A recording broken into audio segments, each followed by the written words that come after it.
Hi, I'm Stuart Clark, the Managing Director of Russell & Russell. And I'm Yvonne Webb of Action Coach Business Coaching. And together we are your co-hosts and sponsors of Glasgow Business Stories. We hope you're loving Glasgow Business Stories.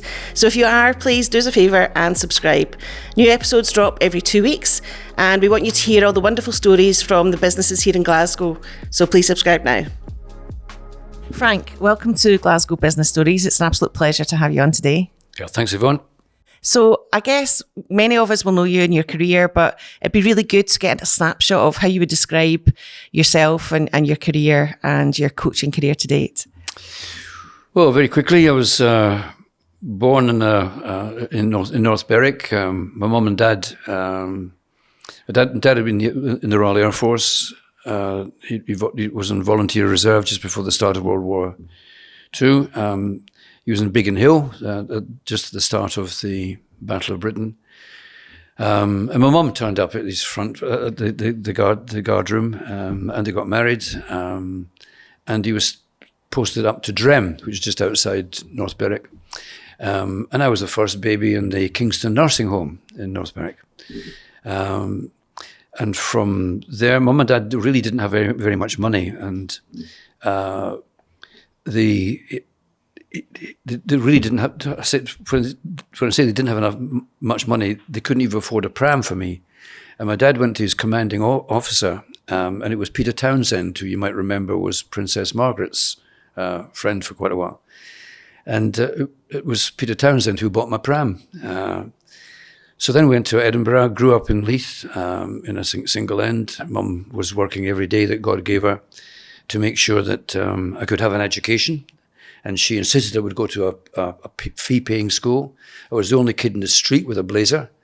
And I suppose from the very beginning in life then, for me, I had to prove myself because I was with other kids whose parents were rather more wealthy than mine. And I think that was the start of a really driving piece of motivation that made me want to be better. Went through school, let my mum and dad down pretty badly because my dad was away for about 9 years, still serving. And then I got into my secondary school. I said, didn't work very hard, let my mum and dad down very badly because I failed all my exams. I wasn't going to get to university. But I was walking up Lothian, up towards Patrick Thompson's, just outside the North British Hotel in Edinburgh. And I bumped into a guy called Bob Hay, who was at the university studying medicine. Incidentally, he was one of the pioneers of, when babies have cleft palate, you used to have to wait to get a particular age before you operated. And he was one of the first people to go in when the baby was really small and do the patchwork at that point, and that actually transformed the whole thing. So that's what he did later. Anyway, at that point, Frank, we'd like you to run for Edinburgh University. I said, I can't do it. I'm not allowed in. He said, we'll get you in as a non-matriculating student. I said, what do I have to do for that? He said, well, you'll have to attend a few maths lectures, but you don't have to sit any exams. I said, that's perfect. I like that idea. And so I ran for Edinburgh University, went to Loughborough for the British Universities Championships, finished second to a guy called Dave Johnson. And his roommate was a guy called Robbie Brightwell, who went on to captain the Olympic team for the 1960 Olympic Games, 1964 Olympic Games. And I'd met him when I was a junior athlete, because I was quite good as a junior. And he said, why don't you come here? I said, I didn't think a Scottish boy could come to an English institution. He said, we'll get you in. And I said to him, well, the problem is I really can't swim. I hate swimming. And he said, all you have to do is keep Baz Stamatakis, who will be interviewing you, keep him talking long enough about athletics, and you'll run out of time and you won't test you for swimming. So that's what I did. And I got into Loughborough. I should never have got in there. Anyway, all these accidents, bumping into people. And there I was, into Loughborough. And by that time, I'd learned something. If you were going to prove who you are in life, Frank, and be better, you'd better buckle down and prepare for that. And although I didn't know the quote at that point, Vince Lombardi said at one point, the will to win is not as important as the will to prepare to win. So I didn't know, I'd never heard that, but I worked it out by that time. You'd better prepare, Frankie. So I really got stuck in. I'd failed physics at school and mechanics, but when I got to Loughborough, you had to know how the human body moved. You had to understand anatomy. You had to understand physiology. You had to understand biomechanics. And so I really studied that and really worked at it. Ended up top of the year. It's not me bragging. It's just that I'm just giving you the product of working hard. Came out the other end. But when I qualified from Loughborough, I came out at the third year. The first year coming in after that were going to be the first year of students who would get a degree in physical education. At that point, you could only get a diploma. So after I worked my first couple of years at a school as a teacher, but I was terrified about the idea about these other kids coming in and we'd lose our jobs. And so with a buddy of mine, Bill Pink, we went across and we studied as a Fulbright scholar to University of Oregon, where I met a guy called Bill Bowerman. That may not mean very much to you, but Bill Bowerman and Phil Knight were the people who created Nike at the end of the day. Not that that had anything to do with my career, because I was listening to the coach and wondering at this guy's wisdom and his ideas of, in fact, maybe it was the start of me learning stories, Yvonne, because this guy had this fantastic ability to connect things in life and to make sense of things. So, for example, when he gave us our first briefing, said, "Okay, you guys, if you miss a day's training, you don't double up the next day. I mean, hey, if you miss your breakfast, you don't have 2 lunches, do you?" So, well, that's wise. That's really clever stuff. And so that was the start of me learning that kind of thing. Anyway, I came home from that, and I was so in love with the way they did things in the States. I came home and things were small, and I said, I'll have to go back. And eventually was offered a fellowship to go to the University of British Columbia in Vancouver to do educational philosophy of all things. And Robert Osborne had offered me this. I went up to Edinburgh to say goodbye to my mum and dad. And I was walking up Lothian Road in Edinburgh, and who should I bump into but a guy called Tony Chapman, who happened to be the chief coach when I was a schoolboy. And he was the guy who really made me want to be a coach sometime in life. But that dream had kind of come and gone, kind of the back of my mind maybe. But anyway, he said, "Frank, do you realize that John Anderson's just resigned as the national coach?" And I said, "No." He said, "Why don't you apply for the job?" I said, "I've come up to say goodbye to my mum and dad. My life's going to be in Canada now. It's a wonderful place across there. I'm really looking forward to it. Frank, why don't you apply for a laugh and see what happens?" And I did. And I got the job. And one of the things I learned from that particular experience, by the way, is that you need people in life to believe in you. And if they show that they believe in you, you've got to believe in yourself enough to make them right. And the truth was, at that point, I didn't have a coaching qualification. None at all. I just had this experience I'd been having. I'd taught for a couple of years. I'd been to Loughborough. I'd learned a little bit from Bill Bowerman. So there I was. I was into this particular job. So there you have it. 2 people. First of all, Bob getting me into Edinburgh University. Another guy, Tony Chapman, persuaded me to get international coaching. And maybe that's the start of me realizing that life's just about crossroads. What you do when you come to these crossroads and who you meet. Anyway, there I was, into being Scottish national coach. After a few years of Scottish national, we did pretty well. Oh, coming back to people who believe in you. Remember a guy called Jimmy Campbell, who was here in Glasgow, Maryhill. A lot of people who maybe of my age group and slightly younger will remember Jimmy Campbell. He was a wonderful, wonderful chap. He was a dentist, actually, but he wanted to be he lived his life as a coach in athletics. And I was about 2 to 3 years into the job, and he came up to me and said, "I'll tell you what, son, when you came in here, I didn't know about you. I didn't know anything about you, but I wondered how you were going to get on.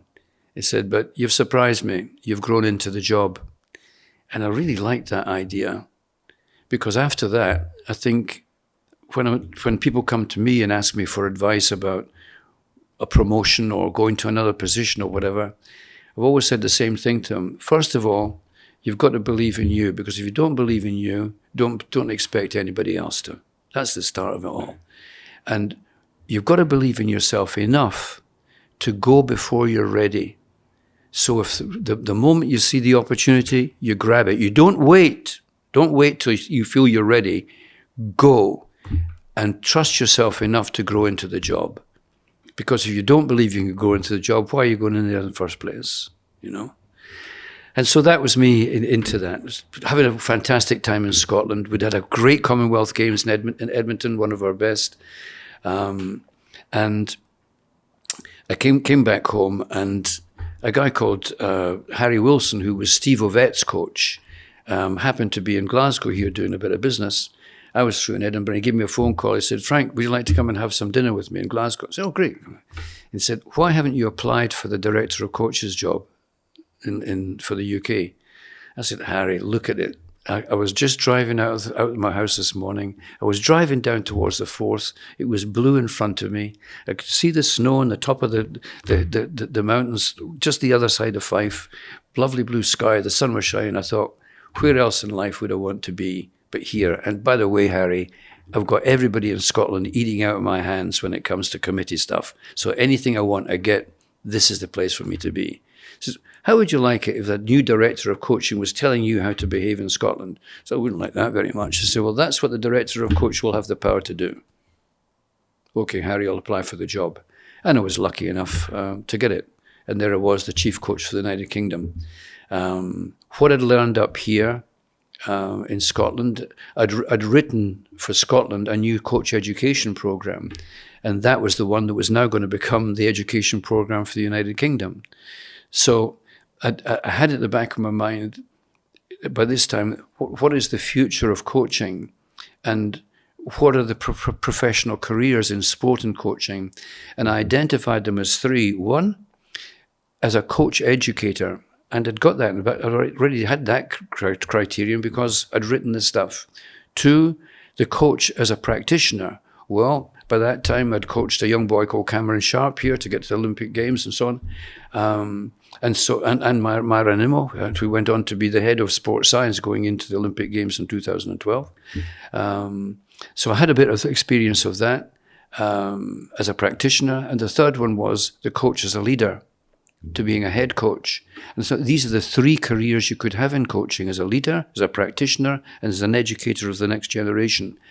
And so this was I'd got into this position, and I was earning a lot of respect for that. So I was now in a position where I could influence an awful lot of other coaches to think bigger about what coaching is and what it means in life.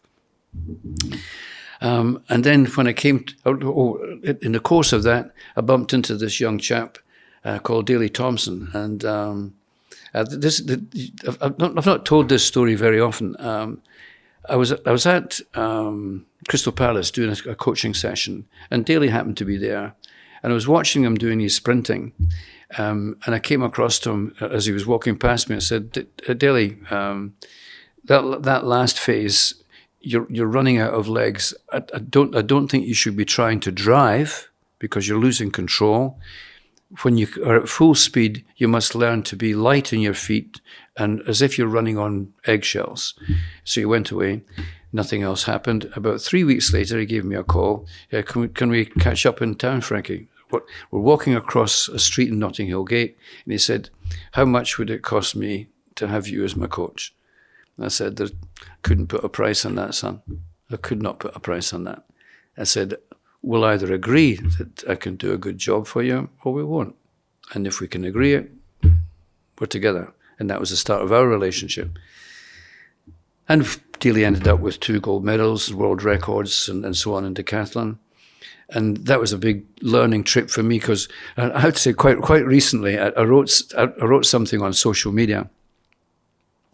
And it was that I think as a coach, you've got to remember, folks, that you can learn as much from your athletes as your athletes can learn from you. And within 2 minutes, social media had somebody from Daly said, "That's wrong. He learned more from me than I learned from him." But that's kind of Daly's sense of humour. And we're still in love. We still speak to each other on a pretty regular basis. And I think that's something actually that I love about coaching, is the relationships that you develop when you've got them going through the developing years. That can stay for life, you know. It's almost like you're an additional parent. And I think it's actually good for me as well, because they can keep me in touch with the changes that younger people, the next generation, are coming through. And that helps me if I'm trying to coach other people, you know.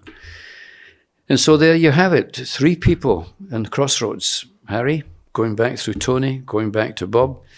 And they're the people that change your life. And then, would you believe it, Daly had a friend, Geoffrey Hamilton Fairley. Now, there's no reason why you should know Geoffrey Hamilton Fairley, but his father was Gordon. And Gordon was the man who invented chemotherapy, right? Very, very clever physician. And when he was addressing the Royal Society, having introduced this treatment of cancer, he promised the world that within 2 years, he felt he had a solution that would be far less painful and uncomfortable as going through chemotherapy. But unfortunately, he took his dog for a walk. He lived in Chiswick, and he took his Alsatian dog for a walk one morning. And unfortunately, the IRA had put a bomb under the wrong car, and it took Geoffrey's father out. That's a matter of history. You can check that up. And unfortunately, the bomb was under the wrong car. It was meant for a High Court judge who was living in the next house. And they got a letter of apology from the IRA at that point. But it's one of these tragedies in life, huh? Big tragedies that took what that cost humanity at one point, not just the loss of one person. Anyway, Geoffrey became a friend, and he said, "Frankie, there's one thing you do not understand in life." I said, "Oh, that's a bit uncomfortable." He said, "You don't know anything about money, son." Okay. He said, why don't I look after you? He said, "You'll have to make a decision soon about how you're going to handle your finance." So he began to look after me, and a lot of people by this time were asking me to go and do corporate presentations.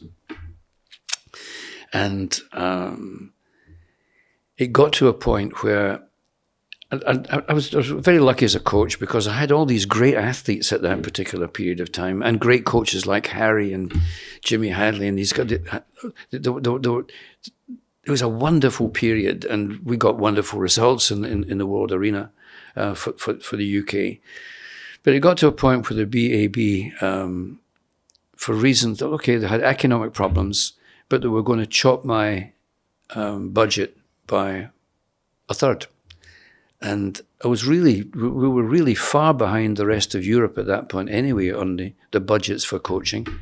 And I remember saying to them, that means I'm going to have to lose my youth program, or I'm going to have to lose some of my national coaches. To which one person at the table said, "That's your job, that's your responsibility to work that out." I said, okay. And I went and had a good think about it. And I happened to be coaching a boy called Dalton Grant at that point. And I was going to the European Indoor Championships in Paris-Bercy. And I was watching Dalton out there, and he did one of his crazy things, coming in at a height nobody else would dare to come in at. And he went on to get a gold medal and get the European title and record.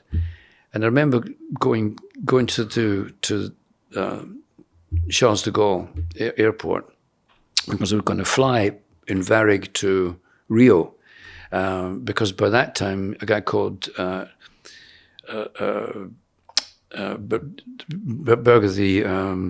the Formula One driver, asked me if I'd work with him, and I was going to fly and spend a week in Rio coaching, doing his fitness program. And I sat down in the seat, and I reached up, took down a pad, and I wrote my letter of resignation to British Athletics, put it in the pad, asked for a glass of Bucks Fizz, and headed off and worked with Gerhard Berger in Rio. Came home from that, put in the letter, and that ended that. And I remember when I spoke to Jeffrey about it, he says, I know you'll be hurt. My dad went berserk. Because how can you do this, son? How can you've got a wife, you've got 2 children, you've got a house to look after. I mean, how can you walk away from a salary that's sort of regular and so on? I said, Dad, they're not very loyal to me. I'm not going to continue being very loyal to them. And all I've got to do, Dad, is work out how much I'm getting at the moment, and then work out how much I should charge to be standing up to speak, multiply that by a factor of X. So don't give me all that mathematical. Dad, all I've got to do that. And once I get beyond what I'm getting now, then I'm going to be okay, Dad. I promise you, I'll be okay. He says, well, I don't believe you. So, and anyway, it worked out, and it went in that direction. I remember Jeffrey saying to me, there'll come a point, Frankie, when you'll realize that you should have done this 6 years ago instead of 6 weeks ago. And it was true. And that was another thing that began to occur to me at that point, is that our coaches truly valued, is the work that we do in life truly valued, not just economically, but in the work that we actually do. Because as coaches, it's your job not just to change people and prepare them for the arena, but through that process for life. I mean, I find it wonderful when an athlete will say to me, maybe some years afterwards, you said such and such, or we did that such and such. And I really understood that. And to be honest, Frank, that's changed my life. And it's a wonderful feeling, that. Not the fact that they got a medal or something, but you've actually influenced people's lives. And I think that's something we have to remember, how to value people, not just economically, because I don't think coaches are paid normally what they should be paid. But let's value them. There's something I said to you when we were driving home last night, when you drove me to Glasgow last night, Yvonne, where there's two things that I put together in life. First of all, is that people who feel good about themselves perform better. So, number one, let's make people feel good about themselves. But how do you do that? Well, James, is it James who had the quote that the greatest craving of human nature is the need to be appreciated. So all we have got to do in life to keep people on track for life is to make them feel appreciated. And if you do that, you'll make them feel good about themselves. And if they do that, they'll perform better. Because performance at the end of the day, and I know this I say to audiences all over the place, is that results in life are things over which you do not have total control. The only thing you have control over is your own performance. And so that's the thing that you work on. And what's the soul of performance at the end of the day? Well, listen, when you go out there to compete in life, whatever arena you're in, you cannot always choose or change the circumstances or the conditions out there. But you can always choose or change your attitude. And attitude at the end of the day is what will steer your performance. Because that comes back to the will to prepare to change, as well as the will to win at the end of the day. And as you know, you've probably by this time all seen that silly little movie that was shot actually at Scotstoun here in Glasgow, where Mr. Dick, that one, where I used a simple little story of just over 2 minutes about a little girl wanting to be better, wanting to compete in athletics. When the BBC had asked me at that point, what do you think winning is, Frank?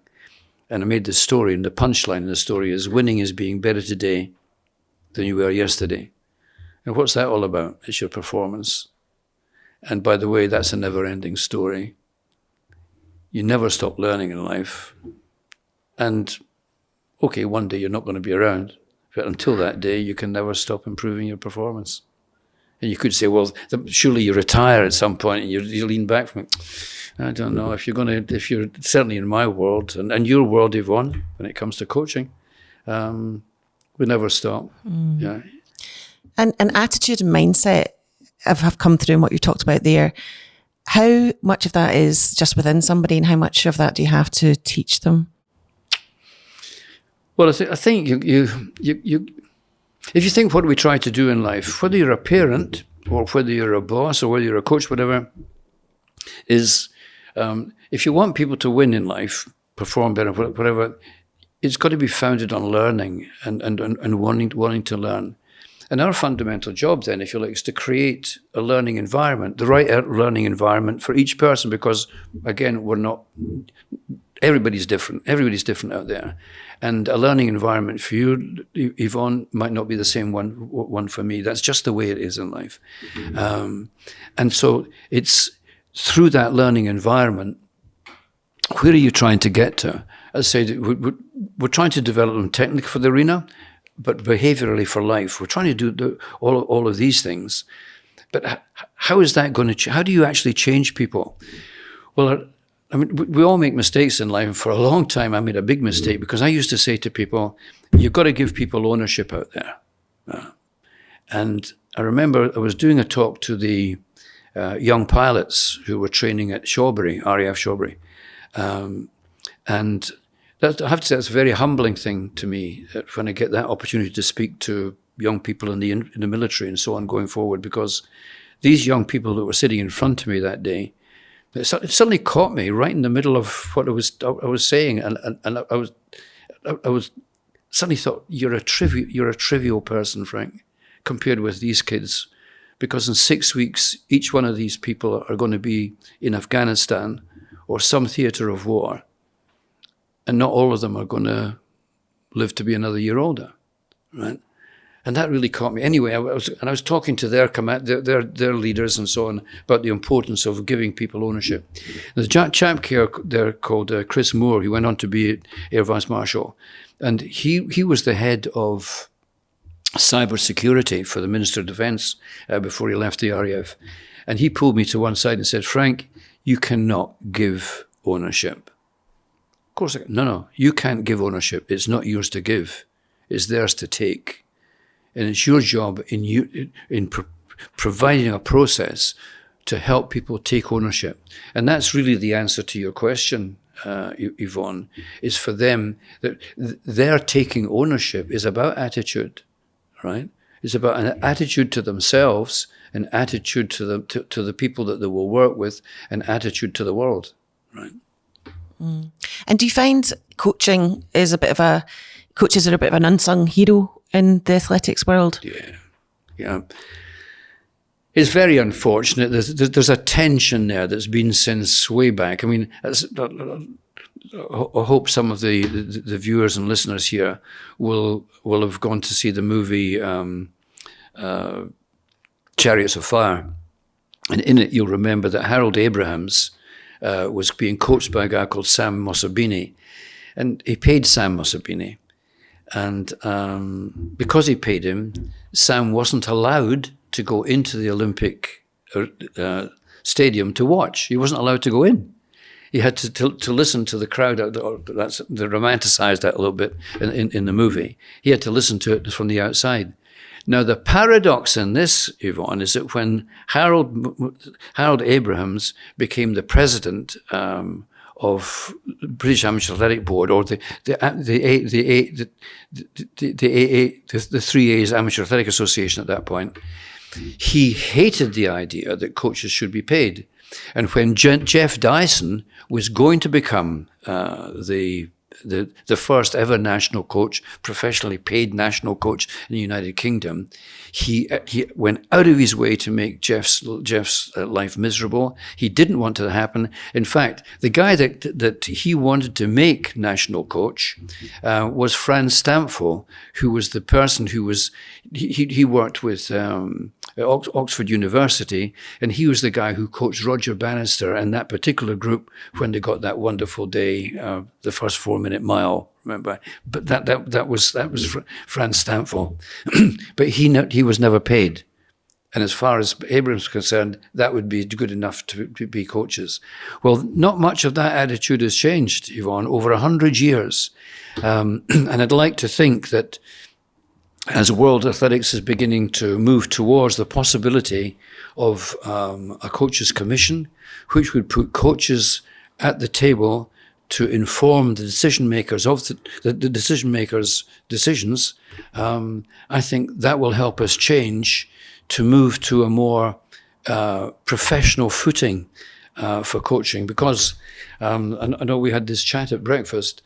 The odd thing is that coaching is not recognised as a profession, and I think it's about time they were.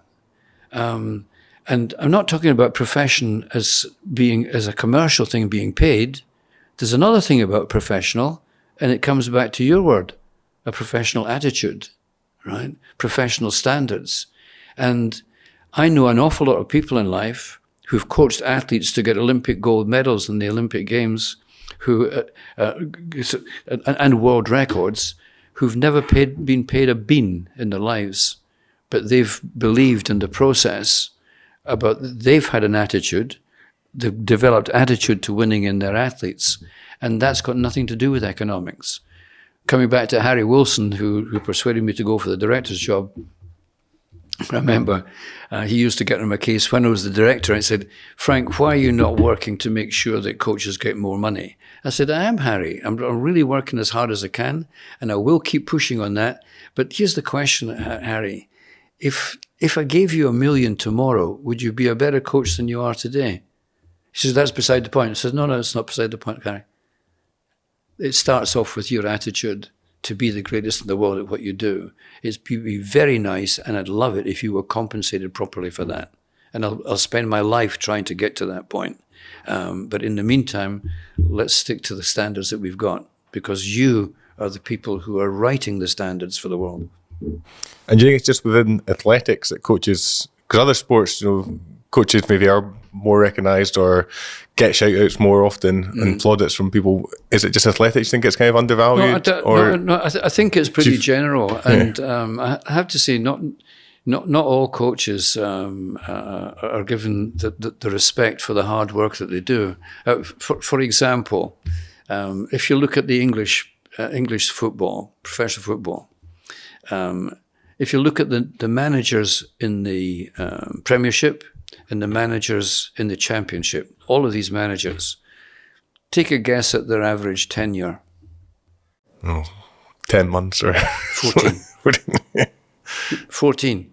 Now, I have to say, my wife Linda always says to me, if you come back again, be a football manager, not an athletics coach.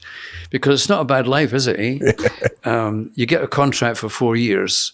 They decide to throw you out after 14 months, but they have to compensate you for the rest of that. Yeah. So you're getting paid to go away. Oh, my goodness, that's a fantastic life. But it doesn't actually instill the idea of what coaching is and the values that we're trying to bring. And that raises an interesting point. Why 14 months or 15 months? Why even 2 years? Why? Why chop coaches that early? Because they're not doing their job. Well, what is their job? The only true success in life, is sustainable success. You've got to be able to do it again and again and again. Alex Ferguson, for example, is a classic example of that. 25 years. 25 years. And how did he survive that amount of time?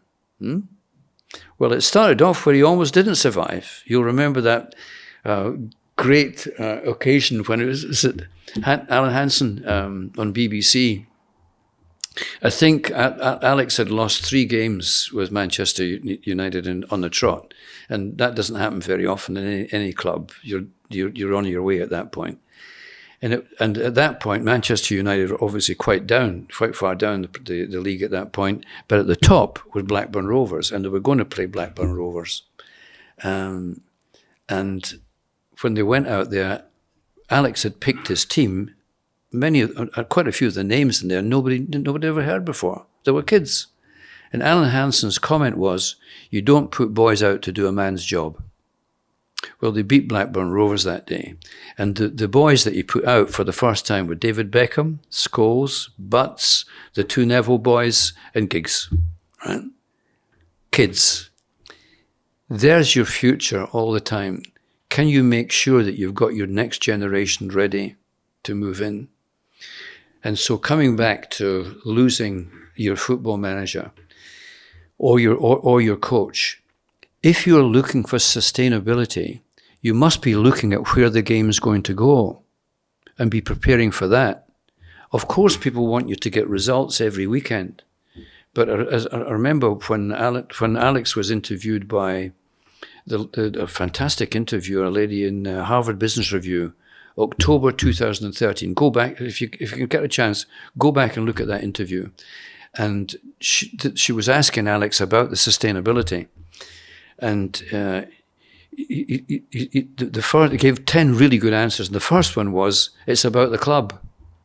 What do you mean? Well, your team can lose this week, and it can win next week, and it can lose the next week. But does it serve the purpose of the club to keep the badge that you wear? And that's a big lesson to me, actually, even listening, even though I thought a lot about coaches by this time and what we meant about sustainability, is that you've got to be able to have this double vision of focusing on your dream in life, but understanding there's a process in order to achieve that. And what maybe the fans out there don't understand, or the people, the boards, or the media and so on. Maybe what you don't understand is that if you're going to have sustainability, you need to be working on a process to get there. I mean, one thing we know, whether it's in business or in sport, is that the thing that will change in the future is always speed. It's always speed. The game, your business, it's going to get faster. You're going to have to make your decisions faster. You're going to take your actions faster. You've got to be able to observe and understand what's happening round about you faster. It's all about speed. Now, if we know that's what's true, say, for the World Cup 4 years ahead of whatever, then how do you prepare people for that? Because at the moment, they won't be fast enough for that. But if you're going to train people through a process to get there, what do you know? Well, one thing's for sure, if you go out there and you're trying to perform faster than you've ever done before, like Daly trying to do that last part of that run that I explained, they're more likely to make mistakes, right? They're more likely to get it wrong than if they stayed the way they are. But if you stay the way you are, you're not going to achieve that dream. So you've got to be willing to go through the process. And the public have got to understand that. You've got to go through that to get there. How crazy is it to say, well, all right, you're not getting the results, so you're out. So the process is dead. How are you going to get to where you want to get to? Now, you could argue that, okay, that's not the chief coach's job for a club or the manager's job. That's your development person. Well, how often does the chief coach really relate to that development person? Because that development's not the chief coach's job. It's to get results this weekend and next weekend and so on. And without being rude to the game out there, sometimes I wonder why you're firing the coach when you've got gazillions of pounds on that field and they're not delivering. Yeah, let's have a wee chat with these chaps every now and again. Oh, by magic, when they change a new coach, they're winning again. Well, what's happening here, right? Is it communication between the manager and the players, right? Is there too much demand on them to get the results now? Well, maybe that's the case. Should we not, as clubs, as a nation, should we not be looking at the sustainability? Now, nobody listening to this and watching this today can possibly have missed that wonderful night at Hampden when we actually we measured on the Richter scale for the cheer after the sixth goal of the competition. None of us will forget that night. But that's not that night. That's not tomorrow, right? The quicker in life you park success or you park failure and you go on to the next step and the next mountain, the quicker you learn to do that, to control your emotions and understand that your challenge now is Boston, Boston, Miami. That's it. Oh, by the way, when you're doing that, are you at home aware of what you're going to do next? The next generation of players who are going to come through in that. Is it, no disrespect for SFA, and probably you've got that in place at the moment, folks, so I'm talking out of turn here, but I'm hoping that SFA have got a campaign going already, a process going at the moment that's looking not just at 2026, but at 4 years later and 4 years later and 4 years later ahead. Because if you want to be sustainably excellent in life, of course you've got to take care of today. But whatever happens today, is it preparing you for sustainable excellence? And I think that's as true in business and in the professions as it is in sport? Or do we not care about the future?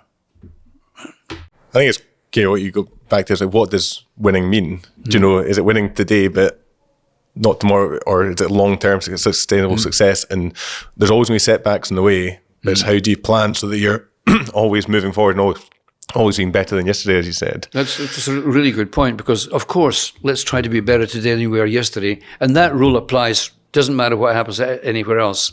But if you've got a national team coming through or a business coming through, where do you want to get to at the end of next year? Or where do you want to get to at that Olympic Games or at the World Championships? Well, we want to win. Okay? What does it look like? Well, you've got to be better today than you were yesterday, Frank. That's what you said. That's good enough going from day to day. But if we are looking at that long-term tomorrow, you've got to understand what excellence will look like of performance then to win in that arena and to get that score up there. Because for coaches don't plan forwards. Well, that's crazy. Of course you plan forwards. No. You start off by planning backwards. If that's where you have to get to, as I said to the England rugby coaches when I was their strategic consultant, spoke to them in January 2016, anticipating 2019, and I said to them, what you must be focused on is, what will excellence look like on the 2nd of November at 8 o'clock in the evening in the Yokohama Stadium in Japan? What will that look like? And then, once you know what that looks like and what it will take to get that, then you come back 6 weeks or a month, then back, where do I have to get to by that point to make that last step? Where do I have to get to this point to make that step? Until you come all the way back to here and you start your journey. But when you start that journey, understand this, it's not carved in stone, right? You've got a pretty good ground plan, but oh, by the way, folks, life's changing outside there. And when you make the journey, not only do you have to be focused on the journey and what you're having to do day by day, step by step up here, but you better have this kind of peripheral vision out here to be able to pick up what's happening out there that's going to affect what's happening in here. Sometimes it's as simple as you both know, as I talk about getting a stone in your shoe. If you get a stone in your shoe in the marathon, when do you take it out? Pretty quick, or you're going to underperform for 25 miles, right? And so you have to have it in your mind when you start this process, that you're focused on the journey, you know the next step that you have to take, but all the time, in the service they talk about having tunnel vision and funnel vision, right? Is to almost, or if you think of the theatre, is to be able to see the game from the balcony as well as see the play when you're on the stage. Right? You've got to have that mind going in and out, zooming in and zooming out all the time, because if there could be something out there that it's going could seriously screw up your journey right now. And to whom did that happen to big time? Poor old Nokia. I mean, at one point, I bet both of you, like me, the only phone we'd ever have would be a Nokia, #1 in the world by a country mile. But they took, in being so focused on that and the product that they were going, just to make that product better tomorrow than it was today, what they forgot about is, what about being different tomorrow than where you are today? Because I think in life, it's not just about being better, it's about doing things differently or doing different things. Because it doesn't matter what happens today. When you look at what you've achieved, there's always something you can do better or something you can do differently. That's what makes our learning and our performance journey a never-ending one. It's a never-ending story. There's always something you can do better, something you can do differently. And you'll only spot the differently if you're able to have that scanning. And poor old Nokia, for those of you who don't know the story, what they didn't do was work out that if you had you could touch the screen, and you could change things. Samsung and Apple, they picked it up. And who are the leaders now? And do you think it's a fear of failure? Do you know, within business, you talked about failure and how actually that's important. And if you've got a goal, sometimes that dip, it's the recovery that that's when the improvement occurs. That's a good point. There's the will to win and there's a fear of failure, isn't there? Well, because I think sometimes in business, looking at athletics, you've got the training ground, so you can make your mistakes there, so that when you come to the big day on the race. Whereas in work, it's like, we can't make a failure. You can't. There's no training. There's no arena to make mistakes. I will sometimes feel. But there is. There is. I know there's. But yeah, I think there is. It's how do we encourage that? But let's come back to that. I think whatever your business, whether it's in sport or the commercial world outside that, whatever it is, you must never take your eye off the fact that each of us has to be continuously developing. So you have to have development or coaching time built into your business, not only for your staff and so on, but for yourself. Because the world will change out there and you've got to be preparing for that. But coming back to your point about fear of failure and so on, there's a fundamental difference in life about the will to win, about trying not to lose, right? It's fundamental. And some people will say, no, surely it is the same thing. Okay, let's think about this. Let's come back to that fantastic night in Hampden. And let's come back to the fifth goal. There we are, we're in the lead. We're into extra time here, folks. And the clock's still ticking, the game's still going. There's a bit of euphoria because we've got into the lead and so on. How many people were shouting at the television, referee, blow your whistle now? How many people were doing that? Quite a few, I'll bet. What was their mindset? Trying not to lose. Yeah. Well, I tell you something, if the players on the field had felt that, trying not to lose, they would be on defense. And then you're seriously vulnerable because these other guys are hungry not to let you win at that point. They want to win at that point. Never let your brain get into that trying not to lose. There's always another point to gain. When you're in the lead, I know I used to tell this story 100 years ago.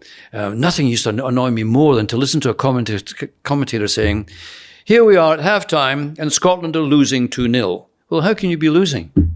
How can you be losing at half-time? You can be behind, you might be in the lead, but you're neither winning nor losing until that final whistle goes. If you're 2 goals behind, what do you have to do to win? A lot of people would say, well, score 3, okay? If you're 2 goals ahead, what do you have to do? Score 4. Why? Because the other side think all they have to do is score 3. Yeah. You've got to have that point in your mind all the time. There's always another step. Yeah. Never feel happy with the success that you've got at the moment. Once you get into that mode, you're seriously into complacency. Now, is something wrong with no? Success is good. Success. My mum used to tell me that success breeds success. And in fact, success can actually be used as a motivator within the business to prove that your system is the right system, right? But never let it lead to complacency, because success at that point can derail progress. You get the point that, I tell you who's really good at this. I don't know if you've ever seen the little clips that Roger Federer and quite a few other guys have done when he talks about the points in the game. Gone, right? They're gone. Win, lose, a point in your advantage or their advantage is gone. Put it to one side. The only point that matters is the one in front of you right now. And the ones and once that's done, the one after that until the game's won.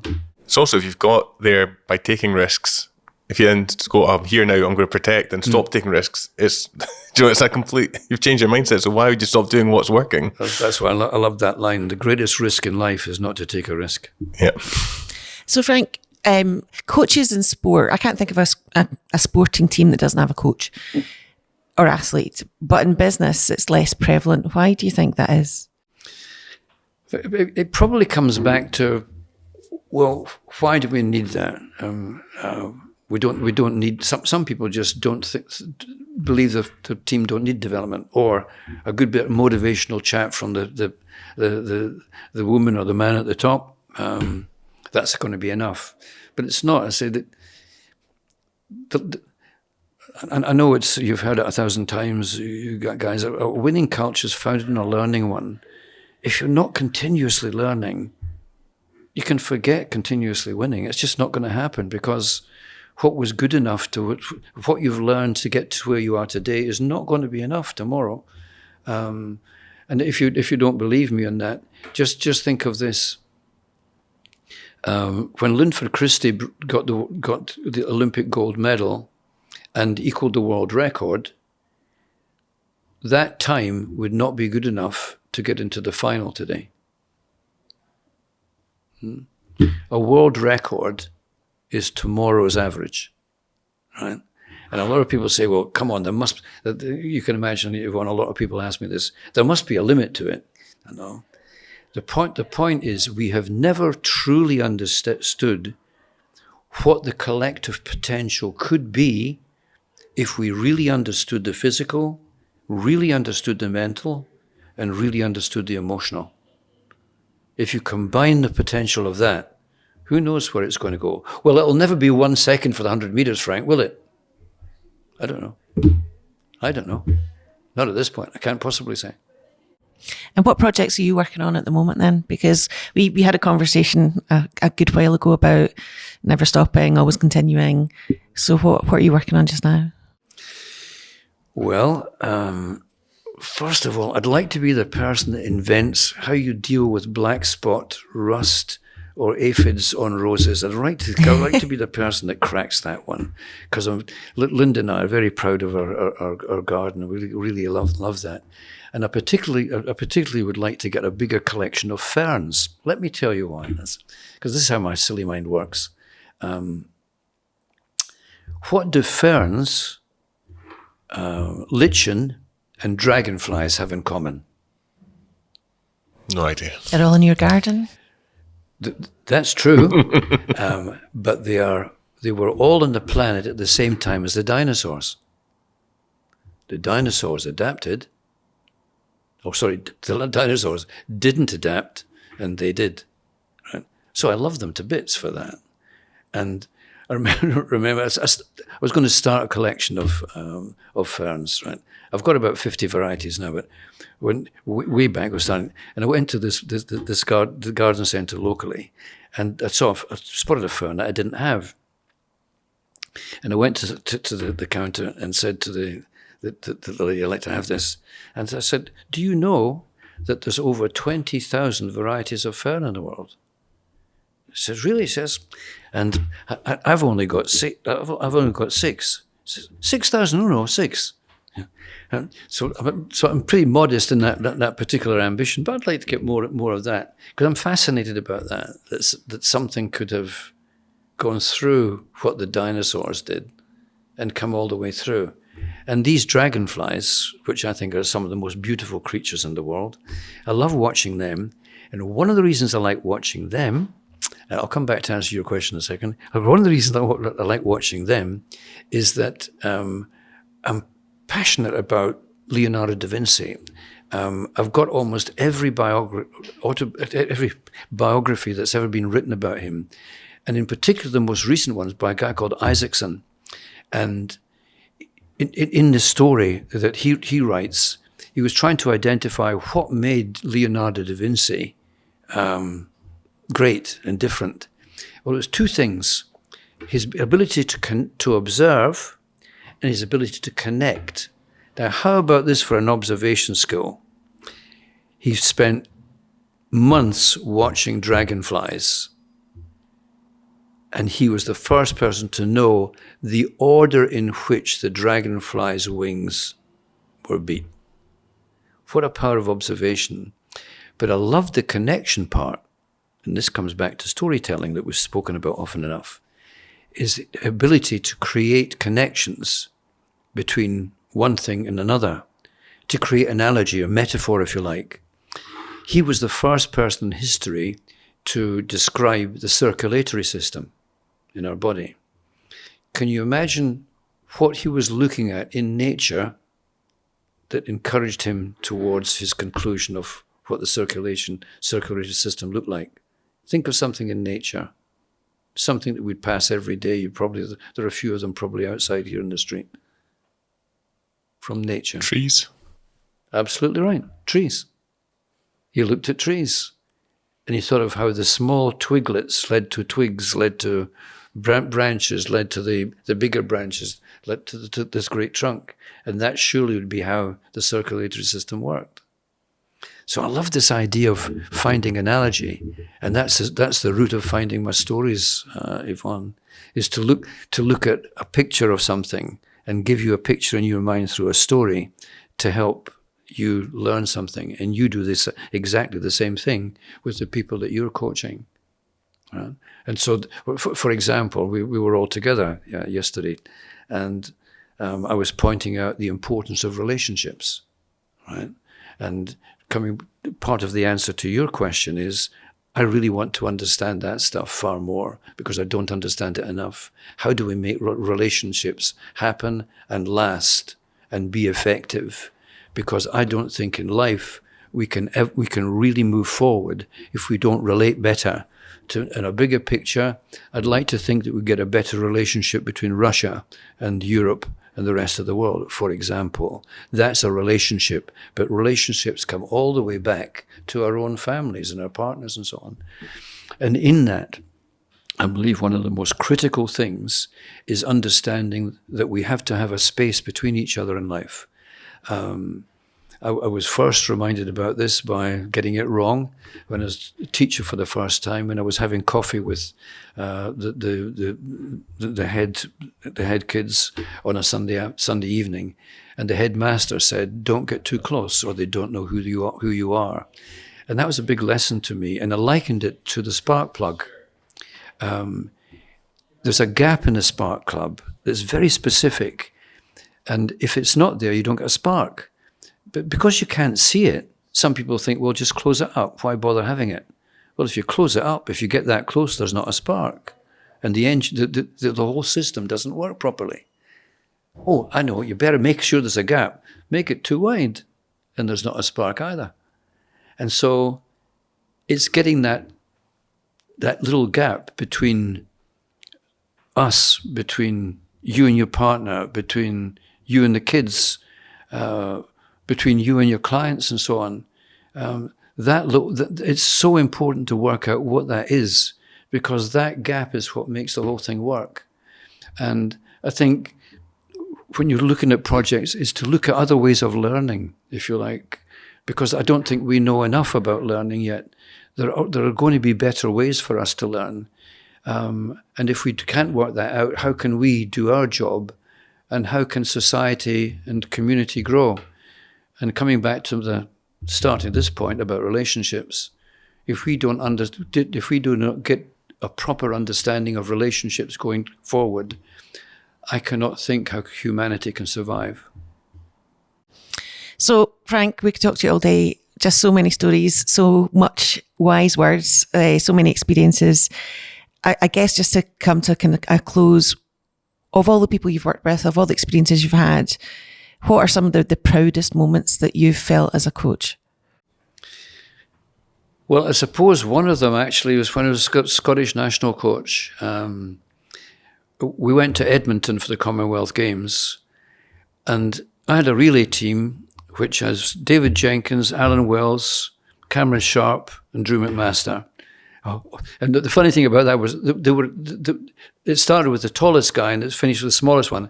And you've no idea how many people came in. That's a really clever move, Frank, having people in descending order. No, that really wasn't in my brain at all.